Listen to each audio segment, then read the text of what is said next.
कहिलेकाहीँ जीवनका सबैभन्दा अँध्यारो क्षणहरू नै हाम्रो सफलताको उज्यालो सुरुवात बन्छन्। एसईई को नतिजाले मनोजको जीवनमा एउटा यस्तो मोड ल्यायो जहाँ ऊ निराश र पीडाबीच सङ्घर्ष गर्दै थियो। उसको मनमा आत्महत्याको सोचले जरा गाड्दै थियो। मोबाइल स्क्रिनमा देखिएको त्यो एउटा फेल शब्दले उसको आत्मविश्वासलाई चकनाचुर पार्यो र जब ऊ जीवनको अन्तिम निर्णय लिन खोज्दै थियो त्यही बेला एक फोन कल आयो। यो कथा हो एसईई फेल पछिको मानसिक सङ्घर्षको, आत्महत्याको सोचलाई जित्ने प्रेरणादायक यात्राको र फेललाई सक्सेसमा बदल्ने अथोटको। कसरी एउटा फेल भएको युवा देशकै चर्चित फोटोग्राफर बन्यो। यो कथा हारलाई जित्न बदल्ने, निराशले आशाको सन्देश दिने र साधारण मित्रताले असाधारण परिवर्तन ल्याउन सक्छ भन्ने प्रमाण हो। दिउँसोको घाम चर्को थियो तर मनोजलाई त्यो घामको गर्मीले भन्दा बढी उसको मनको पीडाले बोलिरहेको थियो। एसईई को नतिजा आएको थियो र ऊ फेल भएको थियो। मनोजको आँखामा आँसु तिलपिलाउँदै थिए। उसले मोबाइल हेर्यो। फेल शब्दले उसको सपना नै भटाभुङ्ग बनाइदिए जस्तो लाग्यो। ऊ आफ्नो आमा बुवाको निराश अनुहार र समाजको हेला सम्झेर झन् दुखी भयो। बिहानै आएको एसईई को नतिजाले उसको जीवन अन्धकार बनाइदिए जस्तो लाग्यो। फेल भएको खबर सुनेपछि उसलाई संसारको सबै ढोका बन्द भए जस्तो अनुभव भयो। उसको दिमागमा एउटै कुरा घुमिरहेको थियो, अब म के गर्ने, मेरो जिन्दगीको के अर्थ छ र? घरमा सबैले गाली गर्लान्, समाजले हेप्लान्, साथीहरू मजाक उडाउलान्, जिन्दगीमा केही गर्न नसक्ने भए भन्ने सोचले उसलाई भित्रैबाट बोलिरहेको थियो।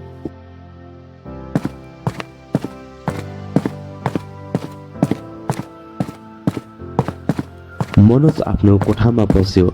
उसले ढोका बन्द गर्यो अनि मोबाइल चलाउन थाल्यो र यत्तिकैमा मनोजले फेसबुक खोल्यो। सबै साथीहरू खुसी हुँदै आफ्नो एसईई पास भएको पोस्ट राख्दै थिए। कसैले A+ लेखेका थिए र कसैले B+। उसलाई आफ्नो जीवनको कुनै अर्थ छैन जस्तो लाग्यो। उसले मोबाइल बन्द गर्यो अनि आँसु झार्दै रुन थाल्यो। जिन्दगी उसलाई अर्थहीन लाग्न थाल्यो। मन भारी भएर आइरहेको थियो। ऊ ओछ्यानमा लड्यो। उसको मनमा एउटै विचार घुम्न थाल्यो, यो जिन्दगी सक्यो, अब मसँग केही बाँकी छैन। बिस्तारै मनोजको मनमा आत्महत्याको सोचले जरा गाड्दै थियो। मनोजको हात सुस्तरी दराजको दरतर्फ बढ्यो। ऊ केही खोज्दै थियो। त्यही बेला अचानक मोबाइल बज्यो। फोन अर्जुनको थियो। अर्जुन उसको सबभन्दा मिल्ने साथी थियो। अर्जुनले भन्छ, के गर्दैछस् मनोज? मनोज केही बोल्न सकिन। त ठिक छस्? अर्जुनको स्वर गम्भीर भयो। म ठिक छैन। मनोजको आवाज कमजोर थियो। अर्जुनले सोध्यो, के भएको छ तँलाई? मलाई भेट्न सक्छस्? मसँग भेट्ने कोही छैन। बकवास नगर मनोज, त मेरो साथी होस्। तुरुन्तै पुरानो पुस्तकालय अगाडि आइज। फोन काटियो। मनोजले केही सोच्न सकेको थिएन। उसले आफूलाई अर्थहीन महसुस गरिरहेको थियो तर अर्जुनको आग्रहले उसलाई रोक्यो। मनोज जाने मन नहुँदै पनि पुस्तकालय गयो। अर्जुन त्यहाँ पर्खिरहेको थियो। अर्जुनले भन्छ, के गरेको त? यस्तो कमजोर बन्छस्? अर्जुन, म एसईई मा पास हुन सकिन। मनोजको आँखा फेरि आँसुले भरियो। अर्जुन केही क्षण चुप लाग्यो अनि एक्कासी मनोजलाई पुस्तकालय भित्र लग्यो।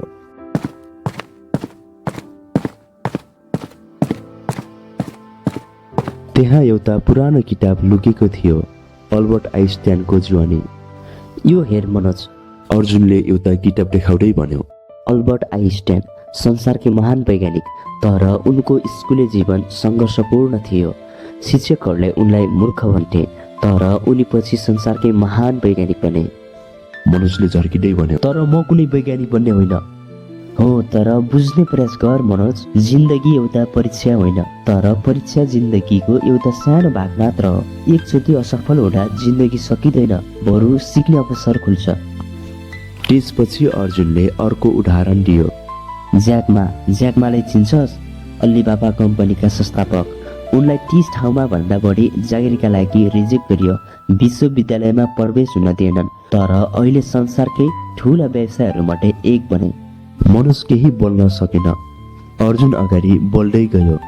तैँले जिन्दगीलाई एउटै परीक्षाले नाप्न खोज्दैछस् मनोज, जबकि जिन्दगीको असली परीक्षा त बल्ल सुरु भएको छ। तर म के गर्ने? म त कतै पनि योग्य छैन। मनोजले फेरि दुःखिसो पोख्यो। त्यस्तो नसोच मनोज, देख त पढाइ मात्र सफलता होइन, जीवनका हजारौं बाटोहरू छन्। कलाकार, खेलाडी, व्यवसाय, प्राविधिक, गायक, युट्युबर, कुशल कारिगर। तेरो रुचि केमा छ? मनोजले केही बेर सोच्यो। मलाई फोटोग्राफी मनपर्छ। त्यसो भए किन त्यसलाई आफ्नो करियर बनाउँदैनस्? अर्जुनले उत्साहका साथ भन्यो। मनोजको आँखा चम्कियो। उसले कहिल्यै यसरी सोचेको थिएन। अर्जुनले फेरि भन्यो, एसईई फेल भएको एउटा नम्बर मात्र हो, तर जिन्दगीको नम्बर त आफैले लेख्ने हो। एसईईमा एकचोटि फेल हुनेमा केही पनि हुँदैन, फेरि अर्कोचोटि मेहनत गरेर इक्जाम दिन सकिन्छ, तर एकचोटि पाएको यो अमूल्य जीवन फेरि अर्कोचोटि पाउन सकिँदैन। त्यसो भए त्यही गर। जिन्दगीमा सफलता पाउन एसईई पास हुन जरुरी छैन। तेरो सपना ठुलो होस्, आत्मविश्वास बलियो होस्।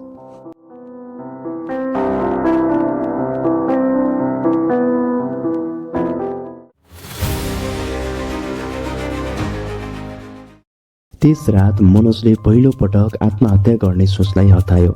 उसले फेरि नयाँ ऊर्जा महसुस गर्यो। अब ऊ फोटोग्राफी सिक्न थाल्यो, युट्युबमा ट्युटोरियलहरू हेर्न थाल्यो, क्यामेराबारे बुझ्यो, अभ्यास गर्न थाल्यो। केही महिनापछि मनोजले एउटा सानो फोटो प्रतियोगितामा भाग लियो। उसले प्रतियोगिता जितेन, तर उसको तस्बिरको धेरैले प्रशंसा गरे। यही कुराले उसलाई झन बढी हौसला दियो। अब उसले झन बढी मेहनत गरेर आफ्नो काम गर्न थाल्यो। केही वर्षपछि मनोज देशकै चर्चित फोटोग्राफर बन्यो। उसको तस्बिरहरू अन्तर्राष्ट्रिय प्रतियोगितामा छानिन थाले। ऊ हिजोको मनोजभन्दा धेरै परिपक्व भइसकेको छ। एक दिन मनोजले फेसबुकमा स्ट्याटस लेख्छ, एसईई पास वा फेल जिन्दगी होइन, जिन्दगी त आफ्नो लक्ष्यलाई भेटेर त्यसलाई पछ्याउनु हो। एउटा परीक्षा फेल हुनेमा जिन्दगी सकिँदैन, बरु नयाँ सुरुवात हुन्छ। यस कथाले हामीलाई सिकाउँछ कि एसईई पास हुनु मात्र जिन्दगी होइन, एकचोटि असफल हुँदा जिन्दगी सकिँदैन। हरेक मान्छेसँग विशेष क्षमता हुन्छ, त्यो पहिचान गर, मनोबल बलियो बनाऊ अनि जिन्दगी जिउन सिक। एक परीक्षामा फेल हुनु जिन्दगीको अन्त्य होइन, बरु नयाँ सुरुवात हो।